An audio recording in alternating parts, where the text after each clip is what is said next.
جیسے جیسے ہم ایج میں بڑھتے ہیں کچھ تبدیلیاں ہمارے جسم کے اندر آتی ہیں اور بظاہر ہم جب دیکھتے ہیں تو وہ ظاہر ہے باہر بھی منتقل ہو.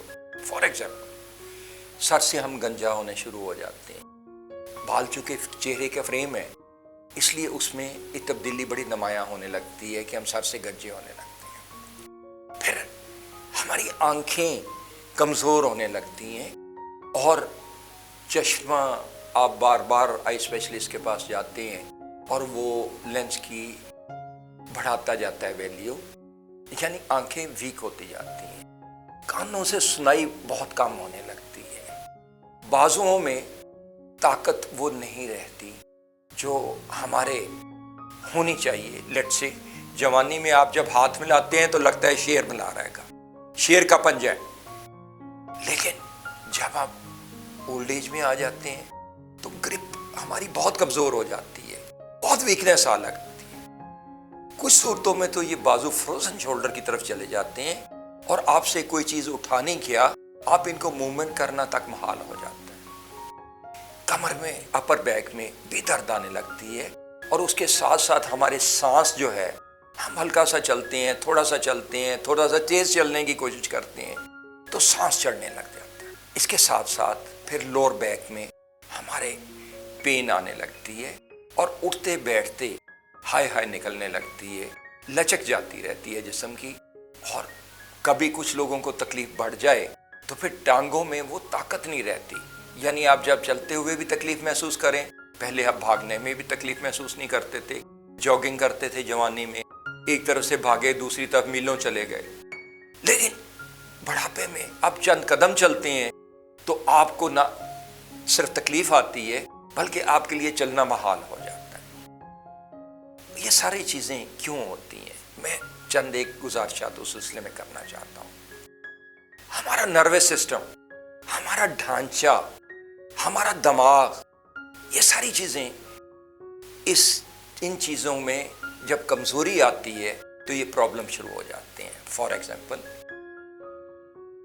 ہمارا دماغ باس ہے پوری باڈی کا، as you can see the parts of the nervous system, اور تمام تر جتنی ریفلیکسز ہیں، چاہے آنکھوں کی ہوں، چاہے بازوؤں کی ہوں، چاہے ٹانگوں کی ہوں، چاہے کانوں کی ہوں، یہ ساری کی ساری نروس سسٹم کے دوسرے حصے یعنی اسپائنل کارڈ سے، as you can see on the chart, ادھر سے انیشیٹ ہوتی ہے اور کنٹرول دماغ کرتا ہے ان کو through spinal cord, through neurons جو حکم بھی دیتے ہیں دماغ کا، ہماری باڈی تک پہنچاتے بھی ہیں.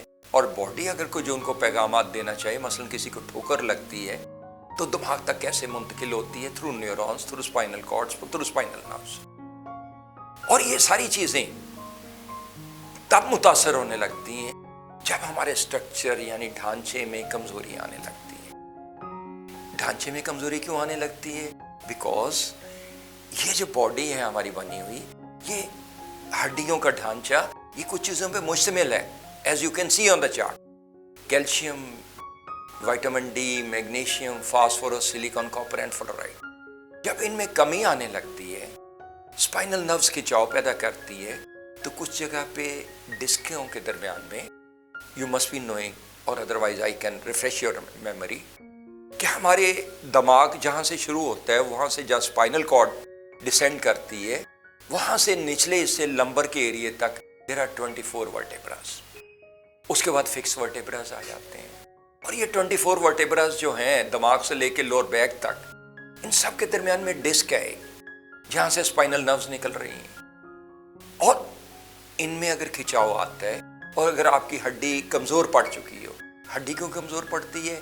ان 7 اجزاء کی کمی سے، کیونکہ کچھ چیزیں ریئیکشن سے ابزارب ہوتی ہیں اس میں. جب کمی آنے لگتی ہے تو اسپائنل نروز کے کھچاؤ سے پھر فلکچویشن آنے لگتی ہے، ڈسک بلج ہونے لگتی ہے، ڈسک پرٹیوژن ہو جاتی ہے. اور جب ڈسک پرٹیوژن ہو جاتی ہے تو نروز میں کمپریشن بھی آئے گی نا، تھیکل سیک دبے گا بھی نا. اگر آپ کی کسی ایم آر آئی میں آپ نے کرایا ہو، کسی جگہ کو پرابلم ہو آپ کی لور بیک یا اپر بیک میں، تو وہ آپ نے دیکھا ہوگا کہ وہ لازمی طور پہ لکھیں گے، جب ڈسک بلج لکھیں گے تو اس کے ساتھ لکھیں گے کہ کمپریسنگ دا تھیکل سیک. جب کہیں کمپریشن ہوگی تو ہمارا انتر دار و مدار تو خون پہ مشتمل ہے نا.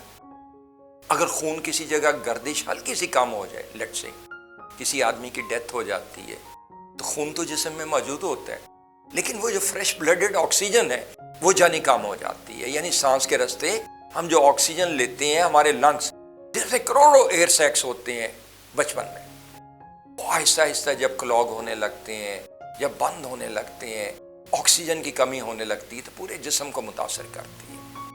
اور جہاں کہیں کمپریشن تھیکل سیک دب جائے گا، وہ لازمی طور پہ وہاں سے پرابلم آنا شروع ہو جائے گا.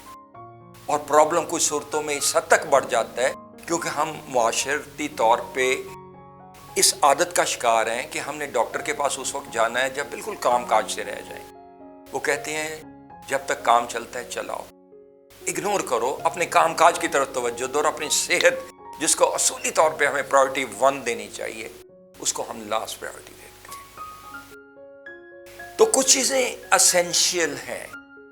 ان چیزوں پہ جانے سے پہلے میں نروس سسٹم کا ڈسکرائب کرنے سے پہلے لیٹ سے میں آپ کو اگر کہوں کہ اگر C1 C2 میں یہ جہاں سے دماغ شروع ہو رہا ہے کمپریشن آ جائے، یہی جو نروز کے کھچاؤ کی وجہ سے، ہڈیوں کی کمزوری کی وجہ سے آئی، تو اس سے آپ کے سر کو بھی آکسیجن، نیورونز کو بھی آکسیجن جانی کم ہو جائے گی. آپ سر درد، میگرین کا شکار، چہرے پہ کھچاؤ کا شکار شاید کچھ لوگوں کو دیکھا ہو. پھر چکر بھی آنے لگتے ہیں، ورٹیگو، چکر. آنکھوں اور کانوں کا ایریا متاثر ہو جاتا ہے، ریفلیکسز متاثر ہونے لگتی ہیں، ان میں کمی ہونے لگتی ہے. پھر آنکھیں بھی خراب ہونے لگتی ہیں، کان بھی خراب ہونے لگتے ہیں. اور اس کے ساتھ ساتھ اگر C6 میں پرابلم آ جائے تو گردن، کندھے اور بازوؤں میں آہستہ آہستہ پھر گرپ کم ہونے لگتی ہے، ان میں طاقت کم ہونے لگتی ہے. ان میں جب اگر C6 سے آپ کے کمپریشن آ گئی تھیکل سیک کی، تو اس سے آپ کا جو بازوؤں کا نظام ہے یہ سارا افیکٹ ہو جائے گا. گرپ کیا، پین بھی آنے لگے گی، گرپ کم ہوگی پھر یہ سارے پین آنے لگے گی. اور کچھ صورتوں میں تو فروزن شولڈر کی طرف چلے جاتے ہیں. یہی کام لیٹ سے ہم جب پھیپھڑوں کو آکسیجن کم ملتی ہے تو لیٹ سے میں نے کہا بچپن میں یا جوانی میں کروڑوں ایئر سیکس جو ہیں جو انہیل کرتے ہیں، آپ آکسیجن لیتے ہیں، ایکسیل کرتے ہیں کاربن ڈائی آکسائڈ، ان کو ایکسچینج کرتے ہیں اور ہارٹ کو دیتے ہیں جہاں سے بلڈ انریچ ہوتا ہے. لیکن آہستہ آہستہ وہ کلاگ ہونے لگتے ہیں، بند ہونے لگتے ہیں، بلغم سے، پالوشن سے، اسموکنگ سے، نمبر آف تھنگس. یہ T1 T2 سے بھی ان کی ریفلیکسز بھی متاثر ہو جائیں تو پھر بھی آپ کا یہ سارا عمل ڈایافرام کا اور یہ سارا متاثر ہو جائے گا. اگر یہ لوور بیک میں لیٹ سے آپ کے L1 سے لے کے L5 تک یہ پرابلم آنا شروع ہو جائے تو آپ کا جو ناف کے نیچے کا علاقہ ہے وہ سارا متاثر ہونے لگے گا. L3 سے آپ کے گھٹنوں کو ریفلیکسز جاتی ہیں، گھٹنوں کو وہ انفلیمیشن کا شکار ہونے لگیں گی، اور پھر الٹیمیٹلی آپ آرتھرائٹس کی طرف جانے لگیں گے. اور اگر L4 اور L5 جیسا کہ آپ چارٹ پہ دیکھ رہے ہیں، اگر وہاں سے آ جائے تو اٹھنے بیٹھنے میں بھی انتہائی تکلیف ہوگی. تو ناظرین، میں کہنا یہ چاہتا تھا کہ آپ کو نروس سسٹم اپنا بہتر رکھیں گے اگر، تو یہ تمام یہ کمزوریاں جو ہیں ان کو بہتر طور پہ قابو پا سکیں گے. بہتر طور پہ آپ ان چیزوں کو رکھ سکیں گے، آنکھوں کو، کانوں کو، پھیپھڑوں کو، بازوؤں کو طاقت میں رہ سکیں گے، ٹانگوں کو، بیک کو. آپ کی ساری چیزیں متاثر نہیں ہوں گی اگر اپنا سٹرکچر اور اپنا نروس سسٹم کو ہیلدی رکھیں گے. ہیلدی عادات بنائیے. پہلے تو ان کی اجزاء پورے کرتے رہیے، لیٹ سے جو میں نے مینشن کیے پہلے، and you can see again on the chart calcium etcetera. پھر اس میں فلکچویشن جو آ جائے، جیسے آپ گاڑی کی ٹیوننگ اپنی کراتے ہیں تو ان کی بھی ٹیوننگ کائروپریکٹر سے کرائیے تاکہ ان کی الائنمنٹ برقرار رکھے اور کہیں کمپریشن نہ آئے، کسی اسپائنل نرو کو تھیکل سیک نہ دبے، ڈسک بلج نہ ہو، ڈسک پروٹروڈ نہ ہو. اور اس سے جب الائنمنٹ کرائیں گے تو انشاءاللہ کائروپریکٹر سے وداؤٹ میڈیسن، وداؤٹ سرجری آپ کو پینز بھی جاتی رہیں گی. آپ کی جو ایوریج لائف ایکسپیکٹنسی ہے بڑھ جائے گی. کیسے؟ آپ کی گاڑی ٹیوننگ اگر ہوتی رہے ریگولر تو آپ کی گاڑی کی مینٹیننس ہونے سے اس کی لائف بڑھے گی نا، رننگ میں بھی اضافہ ہوگا اور لائف بھی بڑھے گی. تو اسی طرح آپ جب کائروپریکٹر سے ایڈجسٹمنٹ کراتے ہیں تو اس کی لائف بڑھتی ہے، موبلٹی بڑھتی ہے، کام کاج کی ایفیشنسی بڑھتی ہے، اور ہر وہ کام کو جو کرنا چاہتے ہیں آپ کر سکتے. پھر ان کے اجزاء پورے رکھنے اور باہر کے دنیا میں یورپ امریکہ وغیرہ میں ہر مہینے کائروپریکٹر کے پاس جا جاتا ہے. پھر you must take enough nutrition. اور انف نیوٹریشن آئی مین کہ ایک نارمل ہیلدی آدمی کو کام کاج پہ ڈیپینڈ کرتے ہوئے 1500 سے 3000 کیلریز میکسیمم کی ضرورت ہے بہت کام کاج کرنے والے کو. ٹیک سچ نیوٹریشن، پروٹینز ایسی لیں جو ان کو فلفل کرتی ہو جو آپ کے کام کاج کے وزا وز. اور پھر یہ ایکسرسائز کرنے کی عادت. یہ پھیپھڑے کیوں ہمارے یہ بلغم پالوشن وغیرہ، جب آپ چلتے ہیں تو there are 7200 nerve endings in the sole of the feet. اس سے آپ کی ڈپریشن انگزائٹی جاتی رہتی ہے. اگر آپ گاڑی اپنی کو چیک اپ کر دیں، میں مثال دینا چاہوں گا، تو وہ جلدی خراب ہو جائے گی. اور اگر چلتی رہے گی، بھاگتی رہے گی، تو اس کی بہتر مینٹیننس ہو سکے گی، بہتر موبلٹی رہے گی. تو اسی طرح جب آپ چلتے ہیں، واک کرتے ہیں، جاگنگ کرتے ہیں، ایکسرسائز کرتے ہیں، تو there are 7200 nerve endings even in the sole of the fat.